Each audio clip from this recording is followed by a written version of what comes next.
दोस्तों tax saving के इस वीडियो को देखने के बाद आपको कोई और वीडियो देखने की ज़रूरत नहीं पड़ेगी। नमस्कार दोस्तों, स्वागत है आपका फिर से हमारे इस YouTube चैनल में। आज हम बात करेंगे कि कैसे आप 12 लाख रुपए तक की इनकम पर टैक्स बचा सकते हैं। और इसी वीडियो में हम जानेंगे कि टैक्स सेविंग के वो कौन से ऑप्शंस हैं जो आपके ऊपर से टैक्स के बर्डन को ख़त्म कर सकते हैं। तो एज अ सैलरीड पर्सन अगर आपकी इनकम हर महीने आती है तो according to Indian income tax act 1961 आपको अपनी स्क्रीन पर एक चार्ट दिख रहा होगा जहाँ पे आपको डिफरेंट डिफरेंट इनकम स्लैब्स दिख रहे होंगे और उसके हिसाब से आपको कितना टैक्स इंडियन गवर्नमेंट को पे करना है वो भी दिख रहा होगा। तो कुछ सेकंड के लिए वीडियो को पॉज करिए और समझिए कि आप किस इनकम टैक्स स्लैब में लाई करते हैं और आपको कितना टैक्स गवर्नमेंट को पे करना होता है। पर दोस्तों क्या आप जानते हैं कि ऐसे बहुत सारे टैक्स सेविंग ऑप्शंस अवेलेबल हैं आपके लिए जिससे आप अपनी टैक्स की लाइबिलिटी को हमेशा के लिए ख़त्म कर सकते हैं। तो आइए जानते हैं कि वो कौन से ऑप्शंस हैं और वो क्या तरीके हैं जिसे यूज़ करके आप अपनी टैक्स की लाइबिलिटी को ख़त्म कर सकते हैं। तो चलिए शुरू करते हैं। दोस्तों शुरू करने से पहले जो जो तरीके मैं आपको बताऊंगा इस वीडियो के एंड पे एक चार्ट के थ्रू मैं सारी कैलकुलेशंस आपको दिखाऊंगा जिससे आप समझ सकते हैं कि किस तरह हमने कहाँ कहाँ पे 12 लाख रुपए की इनकम तक टैक्स को बचाया है और इवेंचुअली अपनी इनकम पर ज़ीरो टैक्स पे किया है। दोस्तों पहला तरीका स्टार्ट होता है आप ही की सैलरी स्लिप से। तो अगर आपने अपनी सैलरी स्लिप को ध्यान से देखा हो तो वहाँ एक टर्म यूज़ होती है जिसको हम बोलते हैं एचआरए। अब ये एचआरए क्या होता है?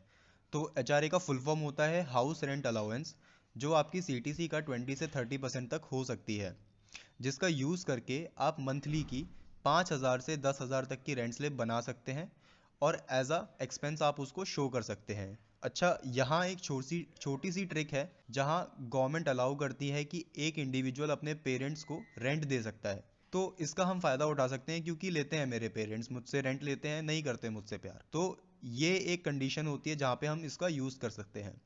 तो इसका यूज़ करके आप हर साल 60,000 तक की डिडक्शंस ले सकते हैं अपनी ओवरऑल सैलरी पे। दोस्तों दूसरा तरीका होता है प्रोविडेंट फंड में इन्वेस्ट करना। प्रोविडेंट फंड्स क्या होते हैं? बेसिकली आपने बहुत बार अपने नाम इसका नाम सुना होगा अपने पेरेंट्स से, जिसको हम बोलते हैं पीएफ। तो पीएफ काफ़ी अच्छा तरीका होता है टैक्स को बचाने का। पीएफ आता है सेक्शन 80C के अंदर जहाँ पे आपको 1.5 लाख रुपए तक की डिडक्शंस मिल सकती है। तो पीएफ परसेंटेज को हम बढ़वा भी सकते हैं। अगर आप अपने ऑफिस में एचआर को बोलेंगे तो वो पीएफ की लिमिट भी थोड़ी बढ़ा देगी, बिकॉज ये पैसा आपके लिए ही सेव हो रहा है। तो पैसा आपका ही है, आपको कहीं पे नहीं करना है।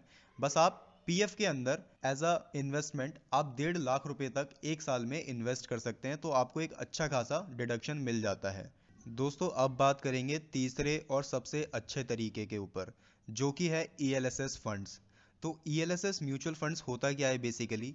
यहाँ ये होता तो नॉर्मल म्यूचुअल फंड की तरह ही है जहाँ पे आप अपने पैसे को इन्वेस्ट कर सकते हो, बट इसका एक सबसे अच्छा जो फ़ायदा होता है वो होती है इसकी रिटर्न्स, कि आपको रिटर्न्स पे भी कॉम्प्रोमाइज़ नहीं करना है, आपका टैक्स भी बच रहा है और आप इवेंचुअली अपने लिए पैसे को इकट्ठा भी कर रहे हैं, तो आपको रिटर्न अच्छा मिलेगा। 3 साल का लॉक इन पीरियड होता है इसके अंदर जहाँ पे आप पैसे को निकाल नहीं सकते, बट हाँ इससे आप अच्छा खासा अपना टैक्स बचा सकते हैं और काफ़ी अच्छा रिटर्न ले सकते हैं। तो बहुत बेस्ट तरीका है। आज ही अगर टैक्स बचाना चाहते हैं तो ईएलएसएस फंड्स में इन्वेस्टमेंट करना स्टार्ट करिए। तो 1.5 लाख रुपए तक की लिमिट है इस पे, वो डिडक्शंस आप अपनी ओवरऑल सैलरी से ले सकते हैं। ईएलएसएस म्यूचुअल फंड के अंदर आप कैसे इन्वेस्ट कर सकते हैं, टैक्स सेविंग म्यूचुअल फंड्स में आप कैसे इन्वेस्ट कर सकते हैं, इसके ऊपर हमने ऑलरेडी एक वीडियो बनाई हुई है।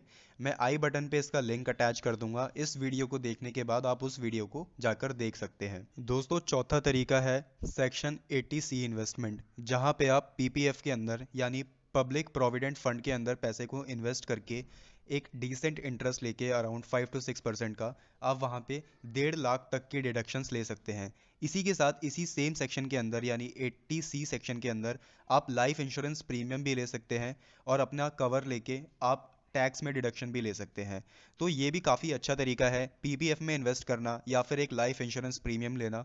बिकॉज अगर आप 12 लाख अर्न कर रहे हैं तो आप एक ऐसी एज है जहाँ पे आपको लाइफ इंश्योरेंस प्रीमियम लेना ही चाहिए, जो बहुत ज़रूरी होता है। तो इसका यूज़ करके आप एक साल में 1.5 लाख तक की डिडक्शन ले सकते हैं, जो कि एक काफ़ी अच्छा तरीका है। दोस्तों पांचवा तरीका है मेडिकल इंश्योरेंस प्रीमियम, जो आता है सेक्शन 80D के अंडर। तो अगर आपने अपने पेरेंट्स का या फिर अपनी फैमिली में किसी का मेडिकल इंश्योरेंस करवाया हुआ है तो उसको आप शो करके पूरे साल में 55,000 तक की टैक्स डिडक्शन ले सकते हैं और अपने टैक्स को और भी कम कर सकते हैं। दोस्तों फाइनली अब एक तरीका और आता है, तो अंडर सेक्शन 24 अगर आपका कोई होम लोन चल रहा है और उसके ऊपर आप इंटरेस्ट पे कर रहे हैं तो उस इंटरेस्ट को एज अ टैक्स सेविंग भी आप यूज कर सकते हैं और डिडक्शंस ले सकते हैं। इसके अलावा काफ़ी सारे फिक्स डिपॉजिट्स भी आते हैं जो टैक्स सेविंग फिक्स डिपॉजिट्स होते हैं, वहाँ पे आप 46,800 तक की भी टैक्स डिडक्शंस ले सकते हैं। इसके अलावा काफ़ी सारे छोटे तरीके भी हैं, मतलब काफ़ी सारे छोटे छोटे तरीके जिसके थ्रू आप टैक्स डिडक्शन ले सकते हैं, जैसे लीव ट्रैवल अलाउंस होता है। Mostly companies leave travel allowance भी देती है, जहाँ पे आप अपनी फैमिली को या बच्चों को कहीं अगर लीव पे भी घुमाने भी लेके जाते हैं, फ़्लाइट टिकट्स होती हैं, कुछ कुछ भी खर्चा होता है आपके ट्रैवल से रिलेटेड, तो आप उस एक्सपेंस को भी एज अ टैक्स डिडक्शन दिखा सकते हैं। इसके अलावा एक जो सबसे अच्छी चीज़ होती है जो इंडियन गवर्नमेंट ने हमें दी है वो है 50,000 की स्टैंडर्ड डिडक्शन। स्टैंडर्ड डिडक्शन का मतलब होता है कि गवर्नमेंट मान लेती है कि 50,000 ऐसे पैसे हैं जो कहीं ना कहीं एक्सपेंस में आपके खर्च होने ही है, तो उन 50,000 पे स्टैंडर्ड डिडक्शन हमें गवर्नमेंट देती है, जहाँ पे हमें कोई टैक्स पे नहीं करना होता है। तो चलिए दोस्तों, अब जितनी भी डिडक्शंस की अब हमने बात करी थी उसको अब एक चार्ट के ऊपर लेके आते हैं और देखते हैं कि 12 लाख रुपए तक की इनकम पर आप कैसे इन डिडक्शंस का यूज़ करके फाइनली ज़ीरो टैक्स पे करेंगे। तो अब इस वीडियो को आप पॉज करके कुछ सेकंड्स तक देख सकते हैं और समझ सकते हैं, चाहे तो आप इसका स्क्रीनशॉट ले सकते हैं कि किस तरह आप अपनी इनकम पर ज़ीरो टैक्स पे कर रहे हैं और अच्छा रिटर्न्स भी अर्न कर रहे हैं अपनी टैक्स सेविंग्स के साथ। और समझिए कि आपको कहाँ कहाँ इन्वेस्ट करना चाहिए अपने टैक्स को बचाने के लिए। अब दोस्तों आखिर में मैं एक बात और बोलना चाहूँगा कि अभी तक हमने बात करी टैक्स बचाने की, पर आपको एक पहलू और समझना चाहिए कि जो टैक्स का पैसा हम देते हैं वो टैक्स का पैसा सीधा गवर्नमेंट के पास जाता है, और वो गवर्नमेंट जिस देश में आप रह रहे हैं वहाँ के इंफ्रास्ट्रक्चर, मेडिकल लाइन या फिर स्कूल्स या फिर अदर चीज़ों पे उन पैसों को खर्च करके जो भी देश का लेवल होता है उसको अपग्रेड करती है, उसको डेवलप करती है।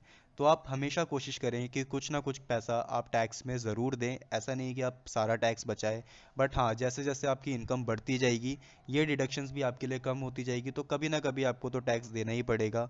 पर हाँ, अगर आपको लगता है कि आप जहाँ जहाँ पे टैक्स बचा सकते हैं आप ज़रूर बचाइए। इसको यूज़ करके, लेजिट तरीकों को यूज़ करके आप अपने टैक्स को बचा सकते हैं। तो आशा करता हूँ आपको ये वीडियो काफ़ी ज़्यादा इन्फॉर्मेटिव और हेल्पफुल लगी होगी।